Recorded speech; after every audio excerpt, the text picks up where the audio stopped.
Welcome to the first Gold Videocast of 2015, and let's talk a little bit about what happened in 2014, and I'll give you my outlook for 2015. First of all, if you listen to all the market pundits talking about gold in 2014, all they're talking about is how the bears were wrong once again and gold was down in 2014. Well, it was basically unchanged. Maybe it was down slightly in terms of US dollars. But if you remember how 2014 began, all of the big experts from the big brokerage houses like the Goldman Sachs's and Societe Generale's, they were all looking for a big drop in the price of gold, down to 1,000 or maybe lower. The fact that gold prices were mainly unchanged during 2014, despite the overwhelming amount of bearishness that we rang in the new year with, I would say that the bears on gold were much more wrong than the bulls. And in fact, if you measure the price of gold in any currency other than the dollar, gold had a huge year. Gold rose by 10% or more in many, many currencies throughout the world. So it's only from the perspective of a US dollar buyer that the gold price was flat. But if you were living anywhere in Europe, if you were living in Canada, Australia, New Zealand, Scandinavia, South America, you saw a big increase in the price of gold. In fact, if you cashed in your local currency and purchased gold, you preserved a lot of your purchasing power. In fact, if you look at all the world's financial markets in 2014, gold beat just about every stock market on the planet. There were a few exceptions, but the vast majority of stock markets, including, I think, all of the markets on the European continent, underperformed the price of gold. So contrary to all the negativity and the skepticism that 2014 began with, it ended on a much better note. But more importantly, look at how 2015 has already begun. You have had a significant increase in the price of gold, more significant increase in the price of gold mining stocks. In fact, the first week of the new year is probably off to its best start in years, maybe ever, for the first week of a new year. Certainly, if you contrast gold stocks, which are up strongly, to the U.S. stock market, which is off to a horrible start. You've got falling stocks and rising gold stocks, despite incredible negative sentiment, again, beginning 2015 on gold, and bullish sentiment on the U.S. stock market and the U.S. dollar. The U.S. dollar has continued its rise, making the increase in gold that much more impressive because gold prices are rising despite the fact that the dollar index is hitting new highs. And in fact, if you look at the chart of gold in other currencies, and again, I mentioned that gold has been rising throughout 2014 against the currencies like the euro or the Swiss franc, we have just had major breakouts. At the beginning of the year, there was some significant overhead resistance at 1,000 euros to the ounce as the price of gold and 1,200 Swiss francs. These levels have now been broken out. Gold has smashed through 1,000 euros and 1,200 Swiss francs. These are the highest levels maybe in approximately 18 months, but I think they are very technically significant. And so I think the correction that we had in this ongoing bear market in gold is over in those currencies. In fact, gold has returned to a bull market in just about every currency on the planet with the exception of the US dollar. And I think a return to a bull market in dollars can't be far off. In fact, what has been driving all of the negative sentiment on gold has been all of the positive sentiment with respect to the US economy and the US dollar. And I think all of that sentiment is going to turn as the recovery fantasy fades. You know, the oil price has dropped significantly in the last several months. And of course, gold prices have not. So that's another commodity against which gold is broken out, oil, because that's an important relationship.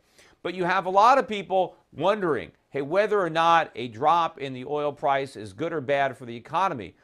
But the more important question is, why are oil prices dropping so precipitously? I think it's a sign of things to come. Remember, this phony recovery that the Fed constructed. It built it on a foundation of quantitative easing and 0% interest rates. And if quantitative easing is over and the Fed is going to raise interest rates, then the foundation is gone and the recovery that rested on top of it is going to collapse. The Fed, because of quantitative easing and 0% interest rates, stock prices went up, real estate prices went up, and the recovery was built on the wealth effect associated with rising asset prices and the extra leverage that rising asset prices permitted so that we can have more consumption and more speculation. But also, one of the unintended consequences of QE was that other prices went up, like oil prices. Well, as it turns out, oil prices are now the first to fall at the end of QE and at the hint of rate hikes, but they're not going to be the last. You're going to see falling stock prices, falling real estate prices, and the economy returning to recession. As the bloom comes off this recovery rose, as stock markets and the real estate market follow the oil market, and if you look at all the economic data that has come out since we got the GDP report on the third quarter, it has all been terrible. Below estimates, very weak. We're looking at a fourth quarter GDP at best in the low twos, but it might even come in below 2 in the ones. And if you see this rapid deceleration of the U.S. economy from 5% GDP to barely 2 or in the ones, there is no way the Fed is going to be raising interest rates. In fact, at that trajectory, we can be at a negative quarter, negative GDP by the first quarter of this year, which means, again, all this rate talk is off the table, and quantitative QE4 is going to be queuing up, and this is going to be a game changer for the dollar, and it's going to add fuel to this new bull in the gold market. And in fact, if you look at the exchange rate of the US dollar against the euro, and everybody now is talking about dollar parity because the euro is now at a nine-year low against the dollar. You would think that the euro's been falling for 9 years. It hasn't. It's been trading sideways. And this is the 6th time in 9 years that the euro has been about 120 to the dollar. And every time it's gone down there,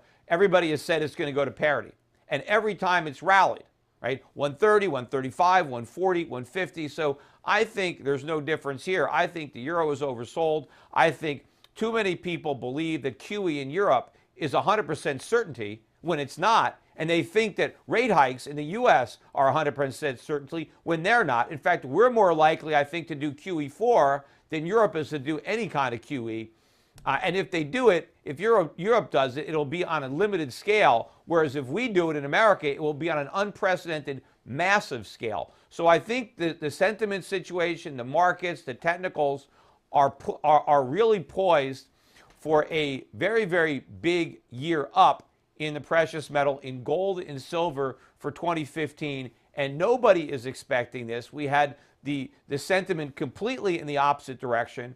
All the bears were piled onto the same side of the boat, and now it turns out that they got it wrong, and I think they're going to have to scramble to get to the other side as this illusion rapidly fades. And again, I've said this many times, that I've never seen a bigger disconnect in the markets, the stock markets, the currency markets, the precious metals markets, between reality and perception.